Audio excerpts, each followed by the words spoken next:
Bonjour, certains d'entre nous ont déjà commencé à décorer notre appartement, notre maison avec un sapin, des guirlandes, des étoiles. Quand on se balade dans la rue, ça y est, on voit déjà les illuminations de Noël, on commence à entendre des airs de musique qui reviennent chaque année.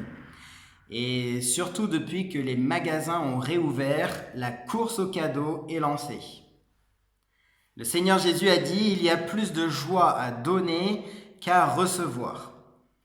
Et celui qui offre le cadeau, c'est celui qui en retire le plus de joie et d'honneur. Et il est d'autant plus joyeux et honoré quand celui qui reçoit le cadeau est reconnaissant et qu'il en fait un bon usage et en prend soin. Sommes-nous reconnaissants pour les cadeaux que le Seigneur fait à son Église ? Je vous invite à ouvrir la Bible, à la lire ensemble. On va lire ensemble le texte d'Éphésiens, chapitre 4, versets 7 à 12, pour nous émerveiller des cadeaux étonnants et divers que le Seigneur fait à son Église. Donc lisons ensemble Éphésiens 4, versets 7 à 12. Mais à chacun de nous, la grâce a été donnée selon la mesure du don de Christ. C'est pourquoi il est dit, il est monté dans les hauteurs, il a emmené des captifs et il a fait des dons aux hommes. Or, que signifie il est monté, sinon qu'il est aussi descendu dans les régions inférieures de la terre ? Celui qui est descendu, c'est le même qui est monté au-dessus de tous les cieux afin de remplir toutes choses. C'est lui qui a donné les uns comme apôtres, les autres comme prophètes, les autres comme évangélistes, les autres comme pasteurs et docteurs pour le perfectionnement des saints, cela en vue de l'œuvre du service et de l'édification ou de la croissance du corps de Christ. Jusqu'ici, la parole de Dieu. Le Seigneur fait des cadeaux à l'Église dans le but de faire grandir l'Église. Par ce texte, l'apôtre Paul nous invite à être émerveillés par la diversité des cadeaux, à rendre gloire au grand donateur, à celui qui les offre, et à être reconnaissant pour certains cadeaux qui, c'est vrai, sont étonnants. La lettre de l'apôtre Paul aux chrétiens d'Éphèse encourage l'Église à avoir à la fois la tête dans les nuages et les pieds sur terre. Il nous donne dans cette lettre une image de l'Église dans les lieux célestes qui marche sur terre d'une manière digne du Seigneur. Après nous avoir présenté les bénédictions de l'Église dans les lieux célestes et avoir prié pour que les chrétiens prennent conscience et profitent davantage de ces bénédictions, Paul nous encourage à marcher sur la terre en tant que citoyens du ciel. Au chapitre 4 et au verset 1 à 6, Paul insiste sur l'unité de l'Église. Mais ce qui est merveilleux, c'est que dans cette unité, il y a une grande diversité. C'est ce qu'il dit au verset 7, « Mais à chacun de nous, la grâce a été donnée selon la mesure du don de Christ. » Dieu nous invite à nous émerveiller de la diversité des cadeaux dont nous bénéficions dans l'Église. Dans le texte que nous lisons dans Éphésiens 4, 4 fois, il est question de dons, de cadeaux. Au verset 7, la grâce a été donnée selon la mesure du don de Christ. Au verset 8, il a fait des dons aux hommes.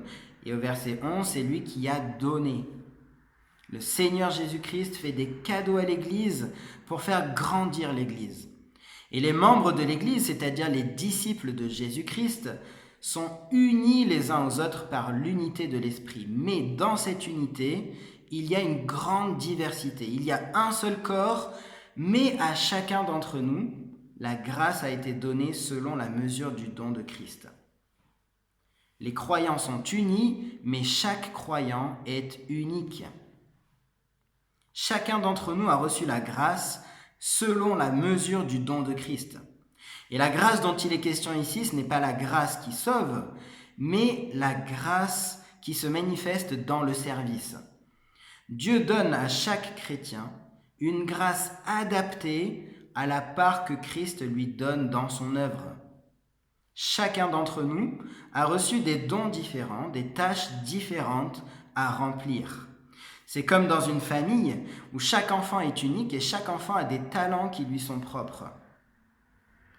Je discutais cette semaine avec un frère qui me disait « Je suis tellement reconnaissant pour les petites missions que le Seigneur me donne à faire en son nom. » C'est comme si c'était des missions qui étaient taillées sur mesure en fonction des opportunités et de qui je suis.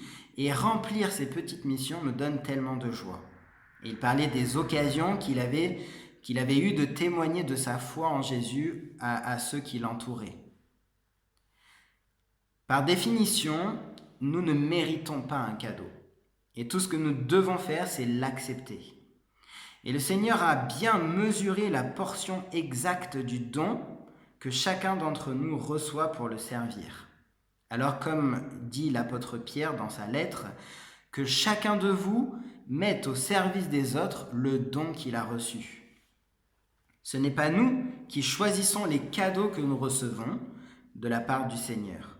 Mais par contre, notre responsabilité, c'est de les accepter et d'en faire bon usage. Ce qui est merveilleux dans le plan de Dieu, c'est que les chrétiens ne sont pas le produit uniforme d'une chaîne de montage. L'Église n'est pas un travail à la chaîne, mais plutôt c'est une œuvre d'art. Pour donner une image, c'est comme si le Saint-Esprit avait une palette de couleurs, de dons différents, et il utilise son pinceau, le pinceau de son plan souverain, pour peindre un mélange particulier en sorte qu'il n'y ait pas deux chrétiens différents. Deux chrétiens identiques, pardon. Il peint un tableau qui, lorsqu'il sera terminé à la fin des temps, nous coupera le souffle, littéralement, et nous poussera à louer, à adorer le Seigneur avec les anges pour l'éternité. Vous savez, parfois, on reçoit à Noël des cadeaux dont on ne sait pas quoi faire. Et des fois, il y en a certains qui vont les échanger ou même les revendre sur Internet.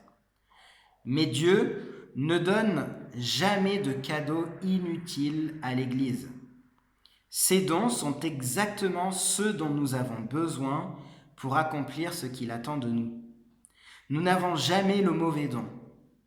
Nous n'en avons jamais trop peu.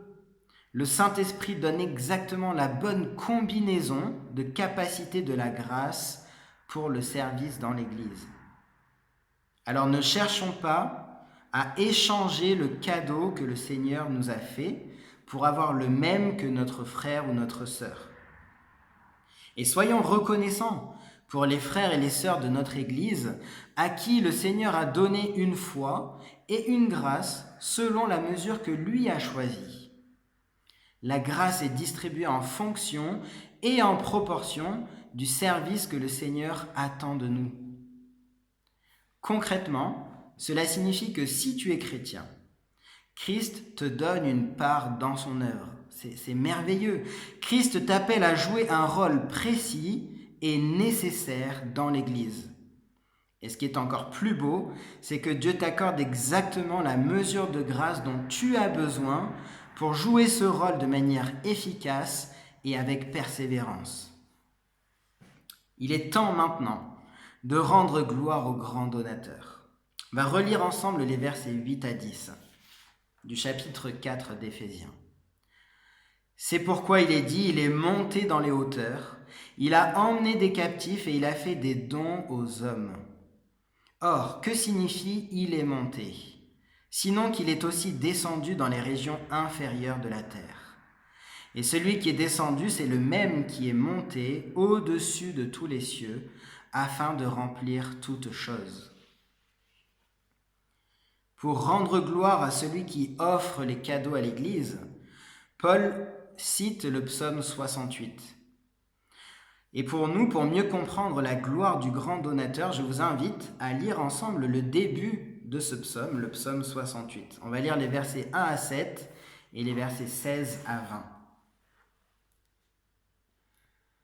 Dieu se lève, ses ennemis se dispersent, et ceux qui le haïssent s'enfuient devant sa face.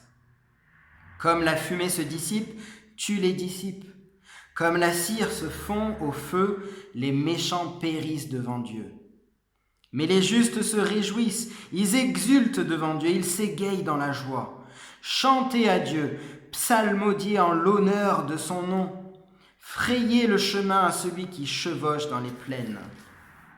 L'Éternel est son nom, exultez devant lui, le Père des orphelins, le défenseur des veuves, c'est Dieu qui habite dans sa sainte résidence.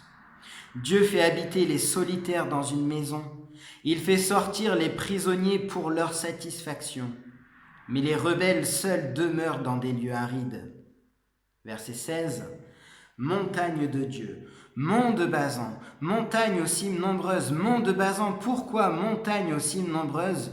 Jalousez-vous la montagne qu'il a plu à Dieu d'habiter. L'Éternel n'en fera pas moins sa demeure à perpétuité. Les chars de l'Éternel se comptent par 20 000, par milliers, par milliers. Le Seigneur est au milieu d'eux, le Sinaï est dans le lieu saint. Tu es monté sur la hauteur, tu as emmené des captifs, tu as prélevé des dons parmi les humains, même des rebelles, pour y faire ta demeure, éternel Dieu. Béni soit le Seigneur chaque jour, il nous prend en charge, ce Dieu-là est notre salut. En hébreu, Yeshua, Dieu est notre salut. Vous avez remarqué que dans le contexte originel du psaume, il est question non pas de Christ, mais de l'Éternel. L'Éternel monte sur le mont Sinaï, sur le mont Sion, après avoir remporté la victoire sur ses ennemis. Paul applique cette situation à la victoire de Christ. L'Éternel qui monte sur les hauteurs, c'est Christ victorieux qui monte au ciel après avoir vaincu ses ennemis. À l'époque, lorsqu'un roi, par exemple un empereur romain, rentrait d'une bataille, d'une victoire et rentrait à Rome, il organisait un grand défilé de victoires et il distribuait à la foule une partie du butin, une partie du trésor pour montrer encore plus sa gloire et sa victoire. C'est exactement ce que Jésus a fait. Après son ascension et son retour au ciel, Jésus-Christ a distribué les dons du Saint-Esprit à l'Église. Il est monté au ciel et il a fait des cadeaux à l'Église. Et dans les versets 9 à 10, Paul commente la citation du psaume 68. Or, que signifie il est monté, sinon qu'il est aussi descendu dans les régions inférieures de la terre? Et c'est cela particulièrement que nous, en tant que chrétiens, fêtons à la période de Noël. La profondeur de l'abaissement de Dieu le Fils. Cet abaissement est exprimé par le contraste entre les régions inférieures de la terre et son élévation au-dessus de tous les cieux. Qui pourra un jour comprendre la profondeur de l'incarnation? La parole éternelle a été faite chair. Le plus grand cadeau de Dieu aux hommes, c'est Dieu qui se donne lui-même aux hommes. Dieu ne nous doit pas la moindre poussière de bénédiction. La seule chose que nous méritons, c'est d'être jugés à cause de nos fautes et de nos péchés. Mais la parole de Dieu nous dit, mais Dieu a tant aimé le monde qu'il a donné son Fils unique, afin que quiconque croit en lui ne périsse pas, mais qu'il ait la vie éternelle. Le Fils s'est dépouillé de sa gloire céleste. Il est descendu sur cette terre. Il a vaincu le diable, le péché et la mort par son obéissance, par son sacrifice à la croix et par sa résurrection. Et il est monté au-dessus de tous les cieux afin de remplir toutes choses. Depuis son ascension, Jésus domine sur tout l'univers. Il règne sur l'univers entier. Et ce règne souverain se manifeste par des dons et des cadeaux étonnants qu'il fait à l'Église. C'est ce que Paul détaille maintenant au verset 11. Relisons-le ensemble. C'est lui qui a donné les uns comme apôtres, les autres comme prophètes, les autres comme évangélistes, les autres comme pasteurs et docteurs. Christ fait des dons étonnants pour lesquels nous devons être reconnaissants. Le Seigneur Jésus fait des cadeaux à l'Église. Il a donné des responsables avec des dons spirituels nécessaires pour faire grandir l'Église. Vous avez remarqué qu'ici, on ne parle plus de cadeaux à des personnes, mais on parle de personnes comme cadeaux de la part du Seigneur. Christ donne des responsables spirituellement doués pour la croissance de l'Église. Chaque catégorie de responsables qui est mentionnée au verset 11 a des fonctions différentes. Regardons maintenant ces différentes catégories. Premièrement, on va les mettre ensemble, les apôtres et les prophètes. C'est la 3e fois que ces deux groupes, apôtres et prophètes, sont mentionnés ensemble dans la lettre aux Éphésiens. Au chapitre 2 et au verset 20, Paul dit que les apôtres et les prophètes constituent le fondement du nouveau temple qu'est l'Église. Au chapitre 3 et au verset 5, Paul dit que Dieu a révélé aux apôtres et aux prophètes le secret ou le mystère de l'Évangile. Et ces références nous montrent que les apôtres et les prophètes dont il est question ici, dans le contexte d'Éphésiens, ont joué un rôle fondateur au cours des premières années de l'Église. Dans certains autres passages du Nouveau Testament, les termes apôtres et prophètes peuvent avoir un sens plus large. Il y a de nombreux apôtres et prophètes dans l'Église, dans le sens de personnes qui sont envoyées par l'Église et de personnes qui annoncent la parole de Dieu pour l'appliquer à notre temps dans le but de changer notre façon de vivre. Aujourd'hui, c'est ce qu'on pourrait appeler peut-être des missionnaires ou des prédicateurs. Mais ici, en Éphésiens chapitre 4, verset 11, les apôtres et les prophètes dont il est question, ce sont les premiers apôtres et les premiers prophètes qui ont constitué le fondement de l'Église. Dans ce sens-là, seuls les 12 et l'apôtre Paul ont ce titre d'apôtre de Jésus-Christ. Ils ont été choisis personnellement par le Seigneur, ils l'ont vu ressusciter et ils ont été revêtus de son autorité pour annoncer la parole de Dieu. Les prophètes, eux, ce sont les prophètes du Nouveau Testament, comme par exemple Jacques et Jude qui ont écrit un livre dans le Nouveau Testament. Ceux qui ont reçu le mystère de la bonne nouvelle de Jésus-Christ. Ils parlaient de la part de Dieu, mais ne révélaient pas un nouveau message de sa part. Les prophètes venaient après les apôtres, et leur message devait être jugé par celui des apôtres. On peut dire que le message des apôtres était peut-être plus général, et celui des prophètes était plus personnel et pratique. Dans ce sens-là, il n'y a plus aujourd'hui ni apôtres ni prophètes. Mais nous, en tant qu'Église du XXIe siècle, nous leur devons beaucoup. Ils constituent le fondement de l'Église. C'est grâce à eux que l'Évangile nous est parvenu aujourd'hui. Passons maintenant au deuxième groupe de responsables donnés à l'Église. Ce sont les évangélistes et les pasteurs et docteurs. Un évangéliste ou un prédicateur de l'Évangile, c'est quelqu'un qui a des capacités hors normes pour la communication claire et efficace de la bonne nouvelle de Jésus-Christ. Dans le Nouveau Testament, on retrouve par exemple dans le livre des Actes l'évangéliste Philippe et son entretien mémorable avec l'eunuque éthiopien. Peut-être que l'évangéliste le plus connu au XXe siècle était Billy Graham, un homme qui a eu l'occasion d'annoncer l'évangile à des millions de personnes à travers le monde et aussi à des chefs d'État comme par exemple la reine d'Angleterre, Élisabeth II, qui a fait venir Billy Graham à plusieurs reprises pour des entretiens privés. Et l'Église a besoin de prédicateurs de l'Évangile, des personnes remplies de sa parole, remplies de la parole du Seigneur et du Saint-Esprit. Alors maintenant, les pasteurs et docteurs sont-ils un seul et même groupe? Peut-être, mais dans tous les cas, les fonctions se croisent.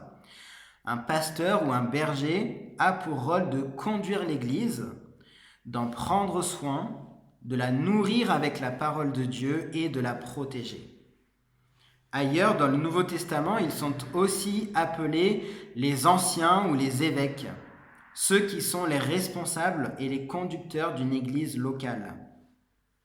Et le terme pasteur ou berger fait davantage référence aux dons spirituels nécessaires pour prendre soin, pour nourrir et protéger le troupeau. Quant aux docteurs ou aux enseignants, quel est leur rôle? En fait, on voit que tous les groupes mentionnés au verset 11 enseignent la Bible. Mais c'est vrai que certains ont une plus grande habileté pour bien expliquer la parole de Dieu et pour en tirer des applications pratiques. La Bible n'est pas toujours facile à aborder, il faut l'avouer, et les enseignants, comme par exemple Esdras dans l'Ancien Testament, arrivent à rendre la parole de Dieu accessible au plus grand nombre. Alors, en pratique, les catégories d'évangélistes et de pasteurs et docteurs peuvent se chevaucher. On ne peut pas forcément toujours les mettre dans des boîtes hermétiques. Par exemple, Paul va encourager le jeune pasteur Timothée à faire l'œuvre d'un évangéliste. Paul lui-même combine parfaitement les qualités d'apôtre, de prophète, d'évangéliste et de pasteur et docteur. Mais en tout cas, ce qui ressort de ce texte de la parole de Dieu, c'est que les responsables d'église sont des cadeaux offerts par le Seigneur à son église pour la faire grandir. Qu'il s'agisse des responsables du passé, comme les apôtres et les prophètes, ou des responsables du présent, comme les prédicateurs de l'Évangile et les pasteurs et docteurs, c'est Christ qui les donne à l'Église. Et c'est le rôle de l'Église de reconnaître les membres doués par le Seigneur pour conduire son Église, de les encourager à se consacrer davantage à cette tâche d'enseignement et à y investir plus de temps et d'énergie. J'en profite pour faire une petite parenthèse pour remercier mes frères et mes sœurs de l'Église de hier et tous ceux qui soutiennent notre Église pour le temps que vous me donnez pour cela. Alors, attention, une petite mise en garde, il y a 2 pièges à éviter par rapport aux responsables de l'Église. En tout cas, aux responsables autoproclamés parfois. Premièrement, tout évangéliste ou pasteur et enseignant autoproclamé n'est pas un don du Seigneur. Et c'est le rôle de l'Église de discerner les vocations. Même un responsable confirmé hier peut se disqualifier aujourd'hui. Deuxièmement, il y a 2 attitudes opposées dans nos relations avec les personnes en responsabilité. D'un côté, la critique et d'un autre côté, la vénération. Et il faut faire attention à ne pas tomber dans un de ces 2 extrêmes. C'est le rôle de l'Église de donner un retour et de faire des remarques aux responsables. Mais faisons-le toujours avec amour et de manière constructive. Et rappelons-nous que le seul chef de l'Église, c'est Jésus-Christ. Christ fait des cadeaux à l'Église pour faire grandir son Église. Il donne à chacun une part dans la construction de son Église et la mesure de grâce nécessaire pour accomplir cette part. Le grand donateur s'est donné lui-même et il règne sur tout l'univers. Et le Seigneur a choisi d'offrir à l'Église des responsables imparfaits, car nous sommes tous sujets à la faiblesse et pourtant très utiles. Alors soyons reconnaissants pour tous ces cadeaux si divers et parfois étonnants que le Seigneur fait à l'Église. Je vous invite à prier pour terminer. Éternel notre Père, nous voulons te louer parce que tu es souverain, maître, et par Christ, Tu as fait des dons divers et variés et adaptés à chacun de tes enfants. Nous voulons te louer pour la part que tu nous donnes à chacun d'entre nous pour cette œuvre merveilleuse qui est la tienne et devant laquelle un jour nous nous émerveillerons tous. Éternel notre Père, nous voulons te louer pour Jésus-Christ, notre Seigneur, ton Fils que tu as donné, qui est descendu sur cette terre et qui est remonté au ciel et qui aujourd'hui règne et remplit tout l'univers. Nous voulons aussi te louer, Père, pour les dons de responsables que tu fais à ton Église, te louer pour ces différentes fonctions, parce que au travers de ces responsables, tu fais grandir ton Église. Nous te prions, Père, pour que tu donnes les responsables nécessaires, avec les dons nécessaires, aux églises, à chaque église locale qui en a besoin. Tout cela, Père, nous te le demandons dans le beau nom de notre Seigneur Jésus-Christ. À lui, la gloire dans l'Église, aujourd'hui et pour l'éternité. Amen.